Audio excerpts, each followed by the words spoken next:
welcome to my garden. We moved here in 2010, and when we arrived, the garden was a bit of a mess. No one had touched it for about 3 years. It had a few broken beds, but it was literally weeds about this high. So we set about clearing the weeds and building the beds up again and amending the soil. So it's been quite an experiment trying to find out what was actually already here under the weeds, and also finding out what would do well in the garden. So what we found did really well, and also what was here already, was this amazing rhubarb. So I'll be showing you later how to make rhubarb jam, but it's quite a simple process. But there's certain elements you need to actually have successful vegetable production and fruit production in the city of Toronto. So one of the most important things is what your soil is like. So by trial and experiment, you can find out how rich your soil is by trying to grow different crops. The most forgiving crop is, of course, salad greens, because they don't need very much. It needs a bit of light, a bit of water, but they do like compost in the soil.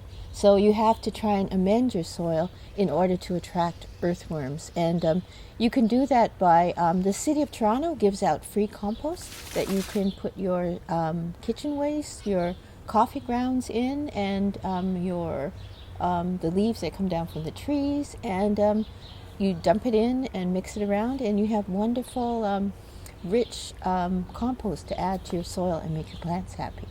So I'll also be talking a bit about how to grow tomatoes in the city, which are quite easy to grow actually. I usually try and grow them from seed. That way you can get really interesting varieties that you can't normally buy in the supermarket. And there's nothing quite like going out and picking your own tomatoes.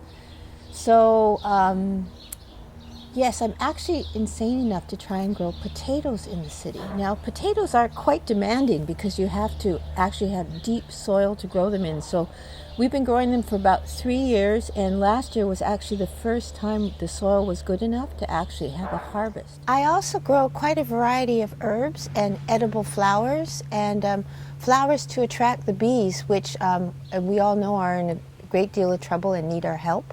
And also flowers to keep the butterflies happy as well. There's nothing quite like picking a bit of fresh herb and sticking it in your salad or in your soup. Herbs need a variety of conditions, so I experiment by moving them around the garden, or even you can plant them in a pot on a windowsill or on your balcony. It's very, very easy to grow them in the city. It's quite surprising, because there's nothing quite like the taste of fresh tomatoes with a basil leaf on it, or fresh green onions in your salad.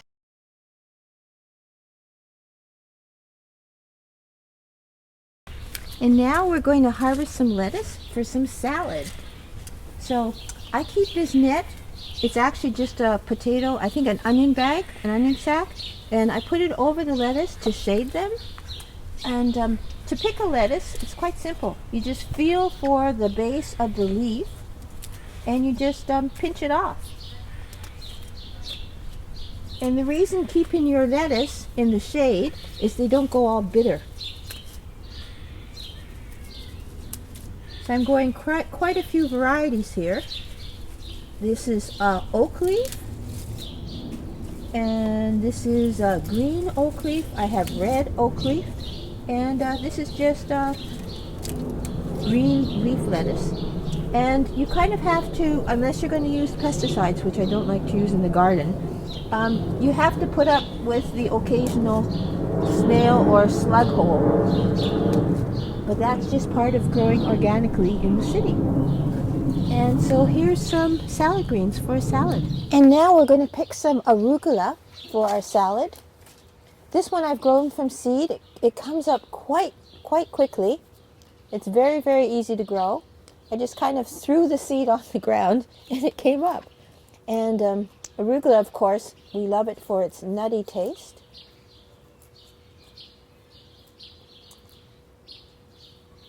And once again, I'm just feeling for the base of the leaf and just picking it off.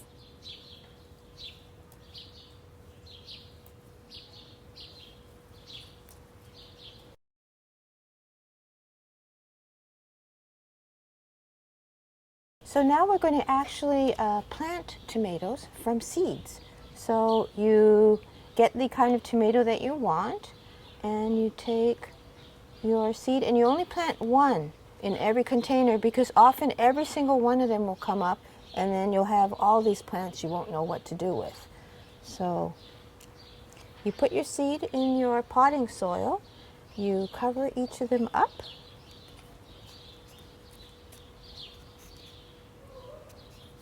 and you water it just enough to moisten the soil. Some people will pre-moisten their soil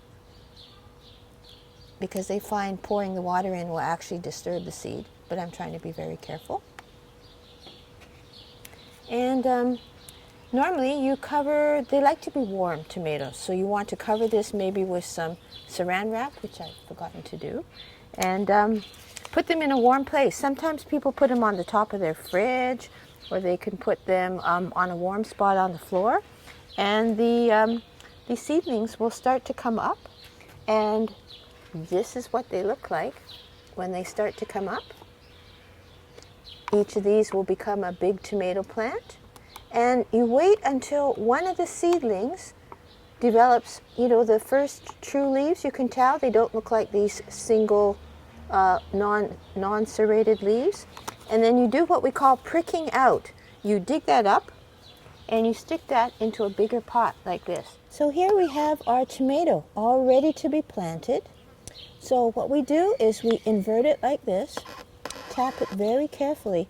We don't want to grab the stem because it's very weak there.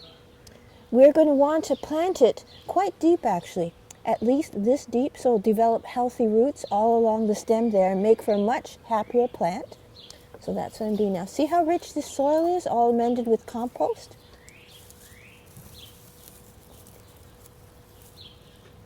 And we're just firming down the soil a bit. Now we're going to water it.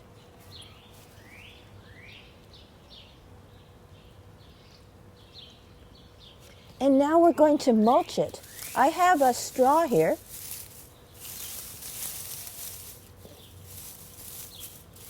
So when it rains, the mud doesn't splash up onto the leaves, which tomatoes do not like. And it also will help keep the moisture in, so if you're on a water meter, it helps save money in terms of watering. So there we are.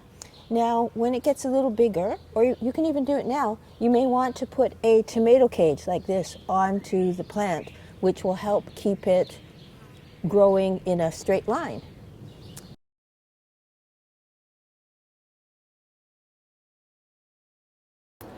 This is asparagus. Now, don't be afraid to grow asparagus in the city.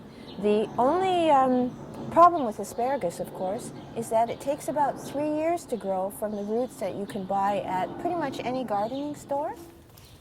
So I'm going to plant some peas now. You try and plant them early in the year when it's still cool.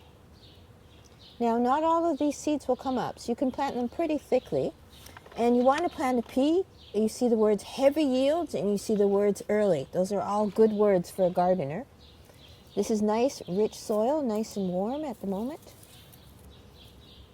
Cover it up.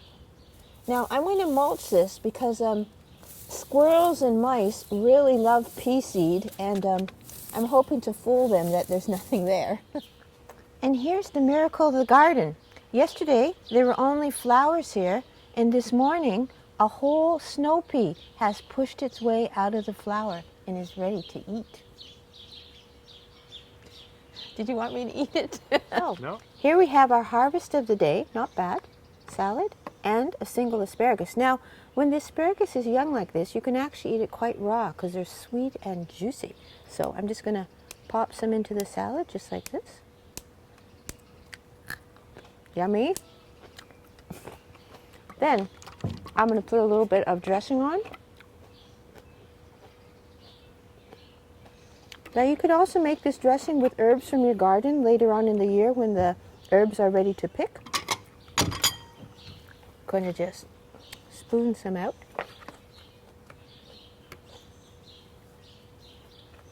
And I'm going to be piggy and eat a whole bowl by myself.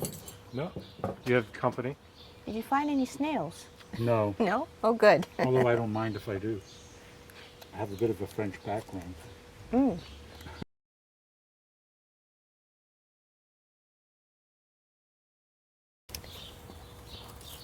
So this is the first step in making rhubarb jam.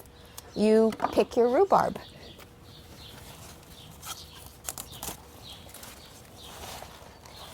I usually look for stalks that are about this thick because they have the most juice.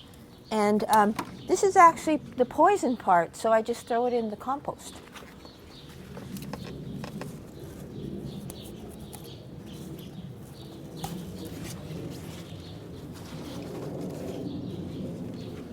So the red stalks are the nicest because they make the loveliest red jam.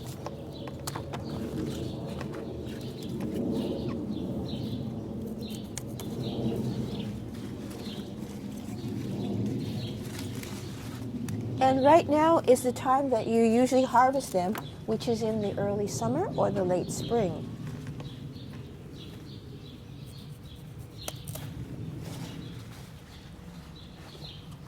And you can actually take quite a bit away from the plant. It doesn't mind. As long as you leave at least 2/3 of the plant still there, it will regenerate for the next year, which we will make later. And 20 minutes later, we've got some rhubarb strawberry jam. Now, I didn't grow the strawberries, but you saw I certainly grew that rhubarb. And just a little bit of, I use brown sugar because I like the color. And I only use a little bit. This is the nice thing about making your own jam is you can control how much sugar goes in it. And there we go. Strawberry rhubarb jam in 20 minutes. Bon appetit! I was just next door and I heard the sound of rhubarb jam. Here you go. So If you need a knife, Irresistible. Great. Sure, that's great. Yeah. Wow. Thank you. let me know if you want more jam. Oh, did you need a knife? This has just got chocolate on it. So. Spoon it. Okay. Tell me what you think. Sure. Mmm. It's not, Fantastic. not Oh wow, too, that's amazing. not too tart?